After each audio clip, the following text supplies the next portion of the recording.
Hello दोस्तों, वैदिक गुरु channel पर आपका स्वागत है। आज हम संस्कृत शिक्षण और गद्यांश पढ़ेंगे। सीटेट जनवरी 2024 के लिए जो श्रृंखला चल रही है प्रश्नोत्तर की, तो इसमें हम कुछ क्वेश्चंस पहले गद्यांश पढ़ेंगे, फिर उसके क्वेश्चंस देखेंगे, उसके बाद कुछ क्वेश्चंस शिक्षण के हैं। और ये जो सारे क्वेश्चंस हैं ये आपके 2023 में आए हुए क्वेश्चंस हैं। मैं इसलिए इसको आपको दे रही हूँ ताकि आप एनालिसिस कर सको कि किस तरह।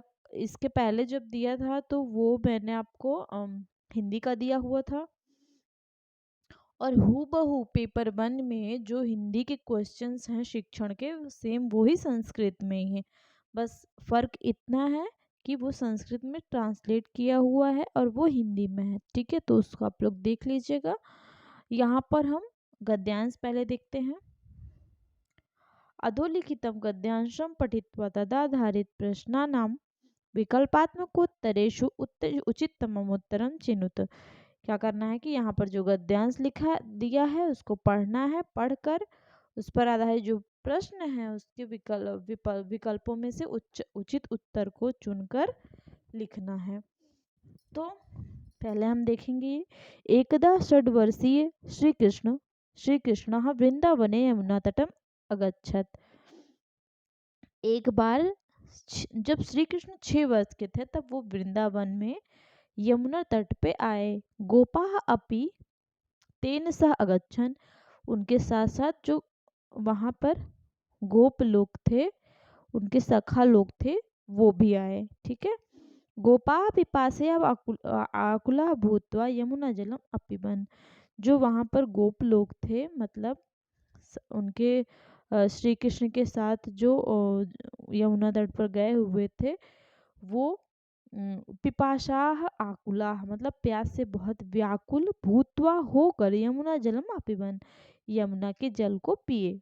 ते मूर्छिता भुवन, वे सभी मूर्छित हो गए। ठीक है, मूर्छित मतलब बेहोश हो गए।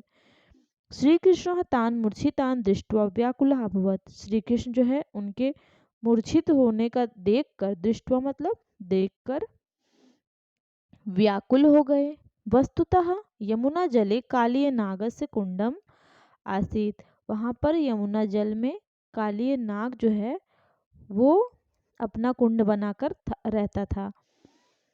तेन यमुना जलम विषद ज्वालाभिः विषाक्तः जातम। इस वजह से जो पानी था वो एकदम कैसा हो गया था, जहरीला हो गया था। इसलिए यमुना का जल जो है वो विश्व से ज्वाला भरा हुआ, मतलब विष से भरा हुआ, विषाक्त जातम, जैसे कि आग की लपटें होती हैं उसी तरह वो जहरीला हो गया था।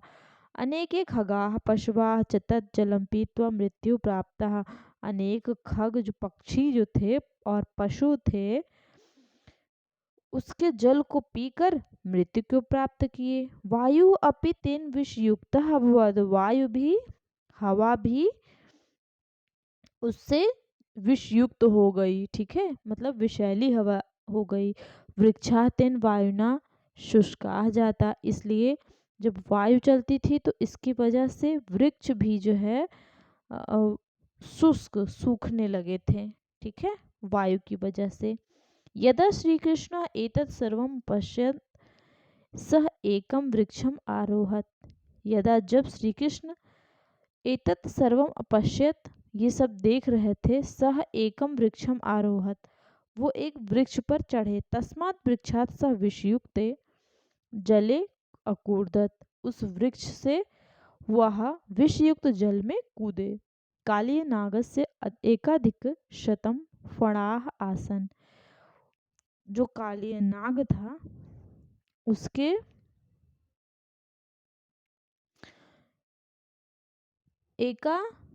एकाधिकम शतम फड़ाह।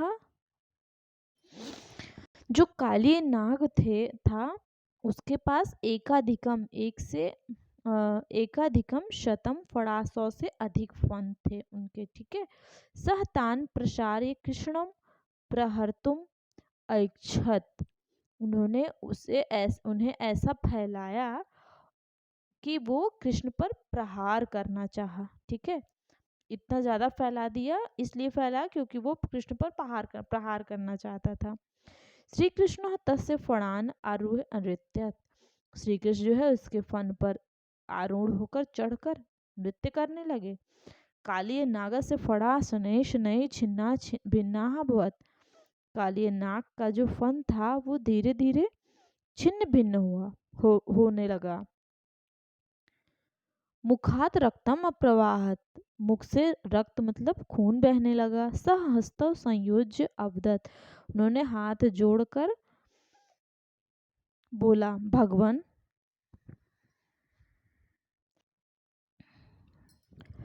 भगवान हे प्रभु, वयम नागाः, हम सभी तो जन्म से ही विषयुक्त हैं। अयम न मम अपराधा, मेरा इसमें मेरा कोई अपराध नहीं है। भगवान एव सर्व प्राणिनाम प्रभु, आप तो सभी प्राणियों के प्रभु हैं। अनुग्रहम करोतु निग्रहम वा, मुझे क्षमा, अनुग्रह करके मुझे क्षमा कर दीजिए। एवं निग्रहात् परम अनुग्रहम कुर्वन् श्री कृष्ण अवदत्, रे दुष्टः किम न जानासि त्वं यत् एव कारणात् सर्वं जलम विषयुक्तम भवति। उन्होंने कहा, मतलब श्री कृष्ण मतलब जब उसने हाथ जोड़ा और कहा कि प्रभु हमें जो है माफ़ कर दीजिए, इसमें हमारा कोई दोष नहीं है, आप तो समस्त प्राणियों के स्वामी हैं, दया करो। और इस प्रकार संयम से परे दया दिखाते हुए, ठीक है, दया दिखाते हुए श्री कृष्ण ने कहा कि हे दुष्ट, एवं निग्रहात परम अनुग्रह कुर्वन्, मतलब अपनी दया को दिखाते हुए उन्होंने कहा, हे श्री कृष्ण ने कहा कि रे दुष्ट, अरे दुष्ट, किम न जाना सी, क्या तुम नहीं जानते, यद तब कारणात सर्वम जलम विषयुक्तम भवति, इस वजह से कि तुम्हारे कारण जो है सारा जल विषयुक्त हो गया है। इतम कुत्रापि अन्यत्र गतमिति, इसलिए तुम जो है यहाँ से छोड़कर इतः कुत्र अपि अन्यत्र गच्छेति, कहीं और चले जाओ। ठीक है, ये जगह छोड़कर कहीं और चले जाओ। सर्पः ततः पलायति, पलायितः, सर्प जो है, सांप जो है इस तरह पलायन कर गए। एवं च यमुना विष रहता जाता है, इस तरह यमुना का जल जो है वो विष रहित हो गया। यहाँ पर हम क्वेश्चन देखेंगे, यमुना जलम के अपिबन, यमुना का जल किसने पिया? पक्षी ने पिया, गावा ने, श्री कृष्ण से वत्सः, या फिर गोपाह। तो देखिए किसने पिया था, जब यहाँ पर हम आकर देखेंगे तो क्या था यहाँ पे, गोपा अपि तेन सह अगच्छन, गोपा पिपासया आकुला भूत्वा यमुना जलम पिबन। ठीक, वो प्यास से व्याकुल होकर यमुना का जल किसने पिया था? गोपाह ने पिया था। ठीक, जो गोपलोक थे। तो यमुना जलम के पिबन, 4 नंबर गोपाह, राइट आंसर 4 नंबर। इसके बाद देखिए 107 नंबर, यमुना जलम केन कारणेन विषाक्तम अभवत, यमुना का जल किस वजह से विषयुक्त हुआ? तत्र वायुमंडलम विशुद्धम नासीत, तत्र वहाँ का वायुमंडल जो है विशुद्ध था। यमुना जले कालिय नागस्य विषकुंडम आसीत, यमुना जल में कालिय नाग जो है अपना कुंड निवास करने लगे थे, विषकुंड था। तत्र पर्वत कंदरात विषाक्तम जलम प्रवहति, इसमें क्योंकि वहाँ के जो पर्वत थे वो विषयुक्त हो गए थे, विषयुक्त जल में प्रवाहित होने लगे थे, इसलिए। ये फिर 4 नंबर, मथुरा नगर से दूषित नदेभ्य, मथुरा नगर में जो दूषित नदी थी, दूषितम जलम यमुना याम प्रवाहयत, मतलब दूसरी जो अन्य नदी थी वो दूषित थी, इसलिए वो यमुना जल में प्रवाहित होने लगी थी, इस वजह से। तो हमने यहाँ पर देखा था ना कि किस वजह से, कालिय नाग की वजह से। कालिय नाग ने क्या किया था, यमुना, यहाँ पर देखिए यमुना जले कालिय नाग से कुंडम आसीत। ठीक, कुंडम आसीत। तो यहाँ पर इसका आंसर क्या हो जाएगा? Second number. 108 नंबर देखेंगे। श्री कृष्ण कुत्र नृत्यम कृतवान। श्री कृष्ण जो है वो कहाँ पर नृत्य करने लगे? यमुना जले निकुंजेन कालिय नागस्य फणेन कालिय नागस्य कस्मिन फड़े। यमुना जल में, निकुंज में, या फिर कालिया नाग के फन पे, या फिर कालिया नाग के एक फन पे। तो यहाँ पर थर्ड नंबर राइट हो जाएगा कि कालिया नाग के फन पे। एक फन पे थोड़ी ना, उसने जितने भी फन फैलाए थे सब पर हो गया था। इसके बाद देखेंगे हम नेक्स्ट 109 नंबर। भगवान एवं सर्व प्राणी नाम प्रभु। आप सभी प्राणियों के देवता हैं, ईश्वर हैं। कस्येदम कथनम, ये कथन किसने कहा था? नागरिकाणाम, नागरिकों ने कहा था। नागपल्या ने, नागस्य गोपा नाम, नाग ने कहा था, फिर गोपों ने कहा था। तो यहाँ पर 109 नंबर में राइट हो जाएगा 3। नाग जो थे, ठीक, जो नाग थे उन्होंने तो कहा था कि प्रभु मुझे छोड़ दीजिए, आप सभी प्राणियों के प्रभु हैं। तो राइट आंसर 3 नंबर।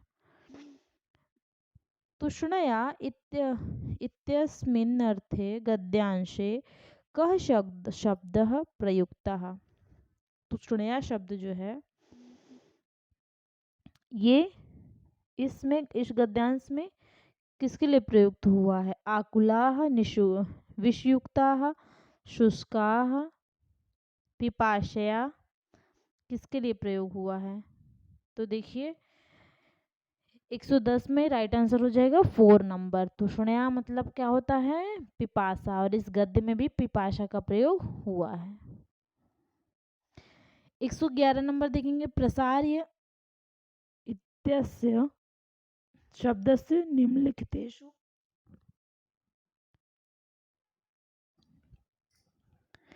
प्रसार्य इत्यस्य शब्दस्य निम्नलिखितेषु को अर्थ। प्रसार्य के लिए यहाँ पर कौन सा अर्थ है? विस्तीर्य, विस्तृत, आच्छाद्य, संग्रह, विदीर्य।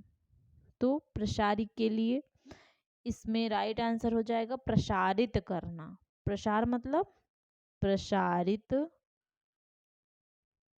करना, मतलब विस्तीर्य, विस्तृत, ठीक, विस्तार करना। एक ही हो गया ना। तो राइट आंसर फर्स्ट नंबर हो जाएगा। पीत्वा इत्यस्मिन् शब्दे को धातु कश्चः प्रत्ययः। तो देखिए पीत्वा में 112 नंबर में पीत्वा, तो इसमें पीत्वा में पा धातु है, ये धातु है, प्लस अक्त्वा प्रत्यय। तो इसमें थर्ड नंबर राइट हो जाएगा कि पा धातु अक्त्वा प्रत्यय से क्या बना? पीत्वा बना। ठीक, राइट आंसर 3 नंबर। आसीत कस्य लकारस्य रूपम अस्ति। आसीत के लिए कौन सा लकार है? विदलिंग लकार है, लट लकार है, लंग लकार है, या फिर लुंग लकार है? तो 113 में क्या हो जाएगा? लंग लकार। आसीत, आस्ताम, आसन, आसी, आस्तम, आस्त, आसम, आस्व, आस्म। ठीक, ये हो गया आपका आसीत के लिए। तो ये लंग लकार एक वचन का है। ठीक, आसीत जो है वो लंग लकार एक वचन का रूप है। गच्छकस्य लकारस्य पुरुषस्य वचनस्य च रूपम अस्ति। गच्छ जो है वो किस लकार, पुरुष और वचन का रूप है? 114 नंबर देखेंगे। तो ये गम धातु है गच्छ, गम धातु लोट लकार मध्यम पुरुष और एक वचन। ठीक, गम धातु लोट लकार मध्यम पुरुष एक वचन का है रूप। हाँ, राइट आंसर सेकेंड नंबर। अब यहाँ पर नीचे देखेंगे अधोलिखितान श्लोकान पठित्वा षट् प्रश्नानां विकल्पात्मकोत्तरेभ्यः उचिततमं उत्तरं चिनुत। यहाँ पर जो प्रश्न दिए गए हैं, श्लोक दिए गए हैं, उनको पढ़कर प्रश्नों में से विकल्प में से सही उत्तर को चुनकर लिखना है। तो सबसे पहले क्या है, विद्या ददाति विनयम विनयाति विनयाति पात्रताम विनयाति याति पात्रताम पात्रत्वाद धनम आपनोति धनात् धर्मम ततः सुखम। इससे क्या कहता है कि विद्या ददाति विनयम, विद्या विनय देती है, विनयाति याति पात्रताम, विनयाति याति पात्रताम, विनय जो है वो पात्रता देती है, पात्रत्वाद धनम आपनोति, और जो पात्रता होती है वो धन प्रदान करती है। और पात्रता मतलब हम किस कैटेगरी के हैं, हम कहाँ, विनय, जब हम विनयशील होते हैं तो हमें एक अच्छी निगाह से देखा जाता है, ठीक, एक गुड पर्सन हो जाते हैं हम। हमारा चरित्र कैसा होता है, किस पात्र के हैं हम, ये। और पात्रता से जब हमारा पात्र अच्छा होता है तो वो हमें धन देता है, और धनात् धर्मम तथा सुखम, धन जो है वो धर्म देता है और उससे हमें सुख की प्राप्ति होती है। धन से हमें धर्म मिलता है और धर्म से सुख की प्राप्ति होती है, ठीक है। इसके बाद देखिए, विश्वासो ही ययोर मध्ये, विश्वासो ही ययोर मध्ये तयोर मध्ये अस्ति सौहृदम,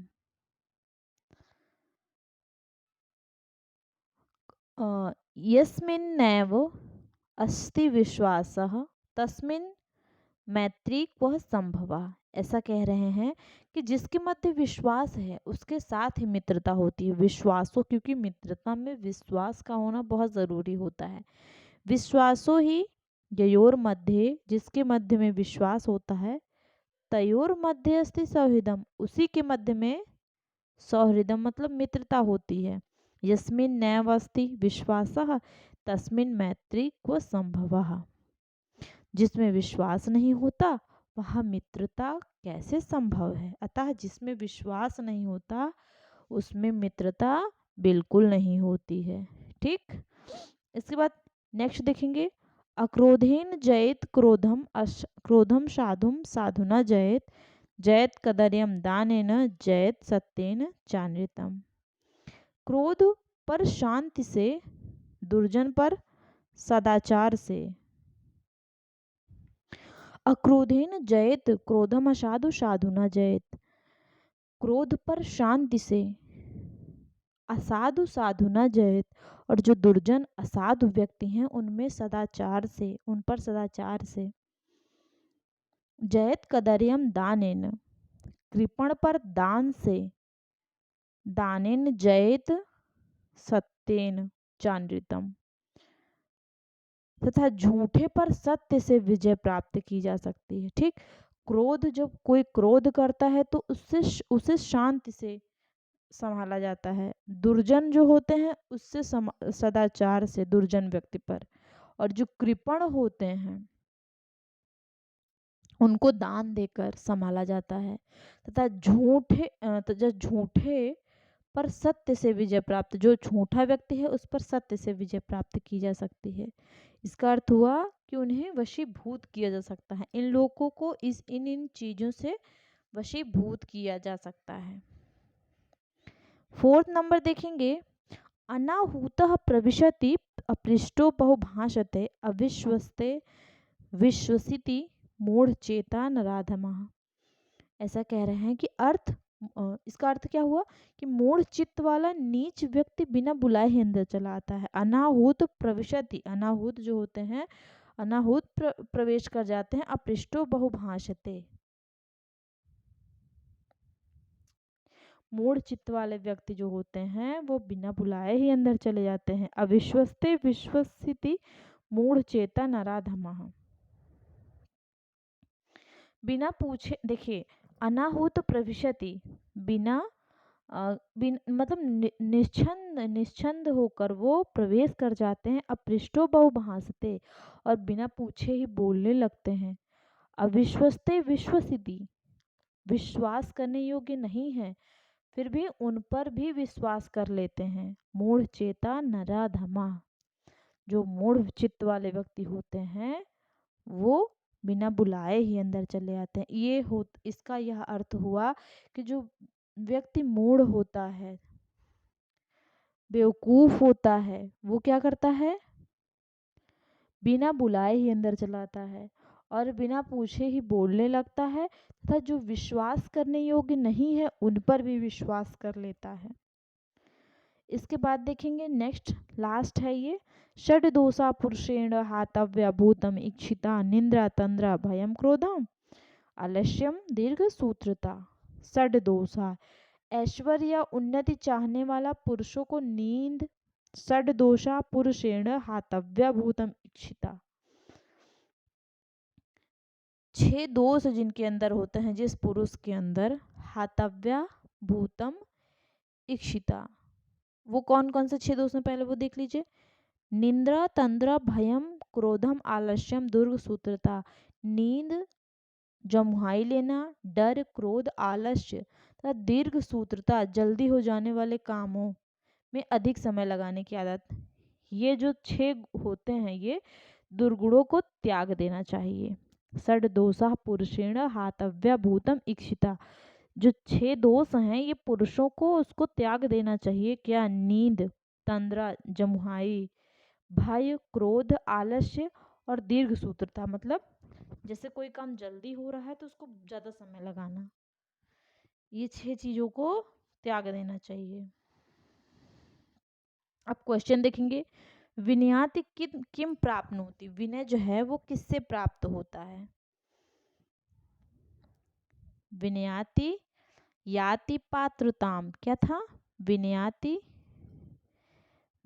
याति पात्रताम, विनय किससे प्राप्त होता है, पात्रता से। विनय से क्या प्राप्त होता है, पात्रता प्राप्त होती है। ठीक, विश्वास, धन, सत्य नहीं, पात्रता।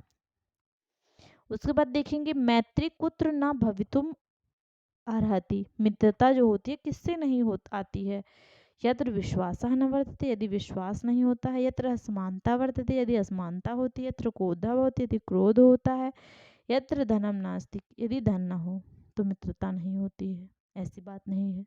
116 क्वेश्चन जो है इसका राइट आंसर हो जाएगा कि जब विश्वास नहीं होता, यत्र विश्वासः न वर्तते,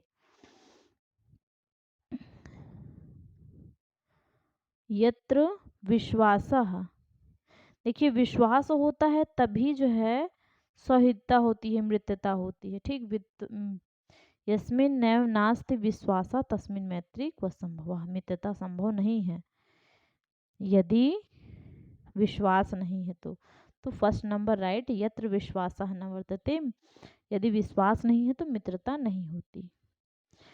कदर्यम इत्यस्य शब्दस्य को अर्थः, कदर्यम इस शब्द के लिए क्या अर्थ है, कदर्यम इस शब्द का क्या अर्थ है। कदर्यम का अर्थ क्या होता है, कंजूस। ठीक, कंजूस होता है,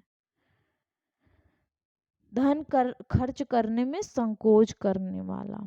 तो इसके लिए क्या यूज हुआ है, धन व्यय संकोच, धन का व्यय करने में संकोच करने वाला। 4 नंबर राइट हो जाएगा। 118 क्वेश्चन देखेंगे इसके बाद, यस्मिन् नैव नास्ति यत्र अत्र निम्नलिखितेषु का संधि विच्छेद समीचीन, यस्मिन् नैव नास्ति, इसके लिए कौन सा संधि विच्छेद सही होगा। तो देखिए इसका जो संधि विच्छेद होगा ये यस्मिन् न एव प्लस अस्ति, यस्मिन् न एव अस्ति। यहाँ पर देखिए यस्मिन है, फिर न है, एव अस्ति, ये आपका राइट हो जाएगा। ठीक है,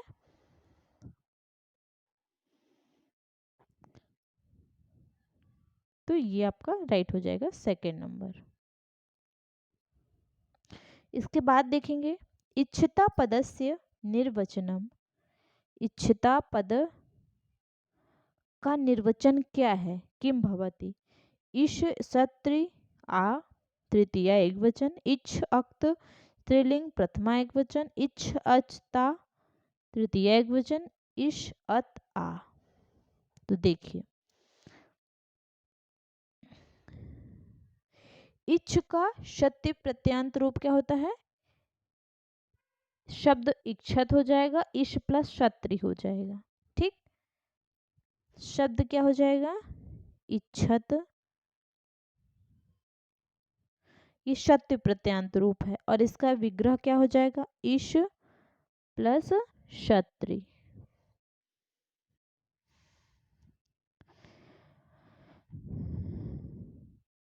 इसमें जो राइट आपका होगा 119 में वो कौन सा हो जाएगा? फर्स्ट नंबर हो जाएगा। ठीक है, इश प्लस शत्री प्लस आ तृतीया एक वचन। ठीक, ये आपका राइट हो जाएगा। इश प्लस शत्री प्लस शत्री इच्छन जो होता है वो पुल्लिंग हो जाता है और स्त्रीलिंग में देखिए इसका 3 इच्छन जो होता है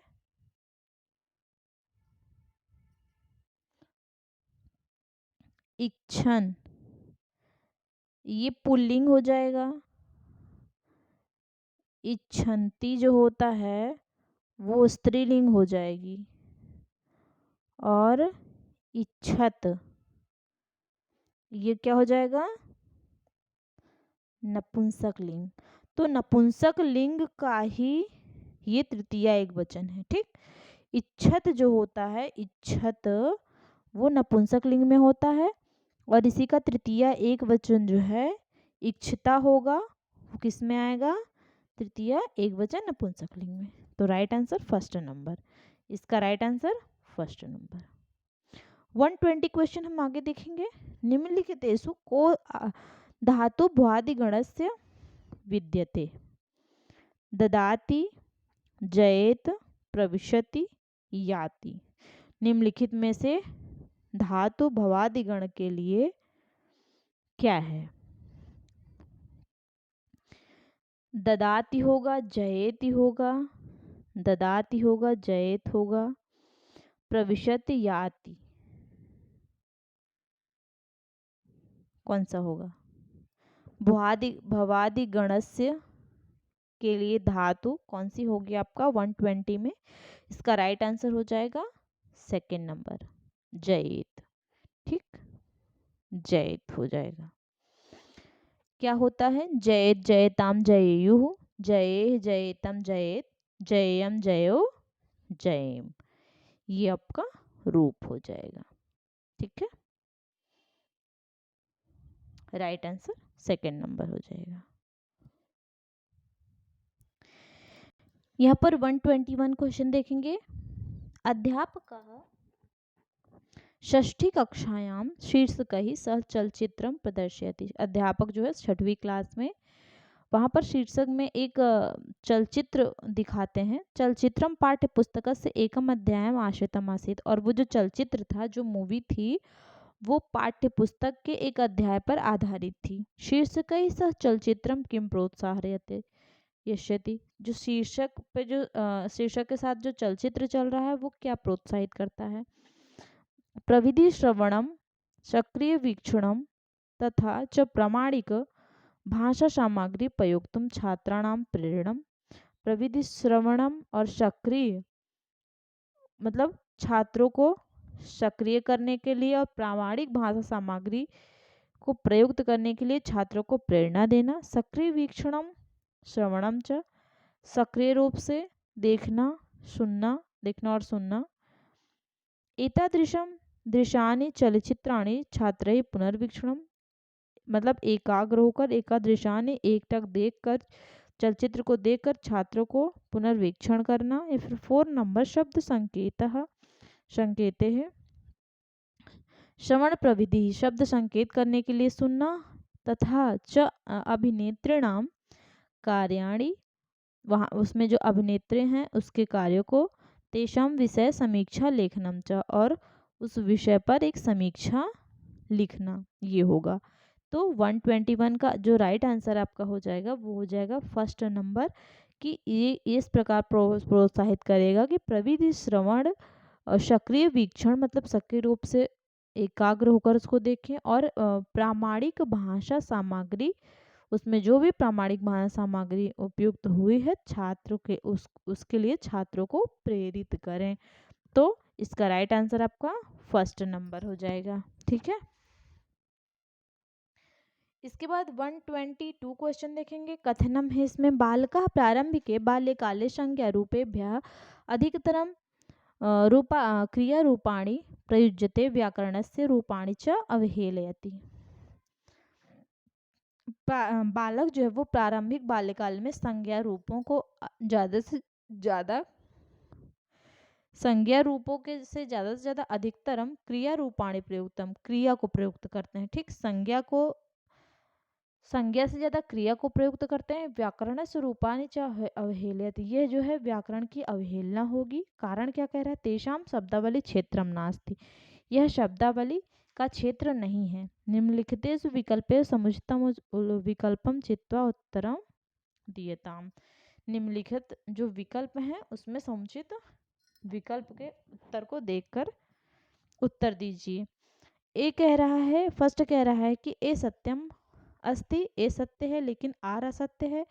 ए और आर दोनों सत्य हैं लेकिन आर ए की सही व्याख्या नहीं करता। ए थर्ड नंबर कह रहा है कि ए असत्य है, आर सत्य है। चौथा कह रहा है कि ए और आर दोनों सत्य हैं तथा ए आर जो है ए की समीचीन व्याख्या करता है।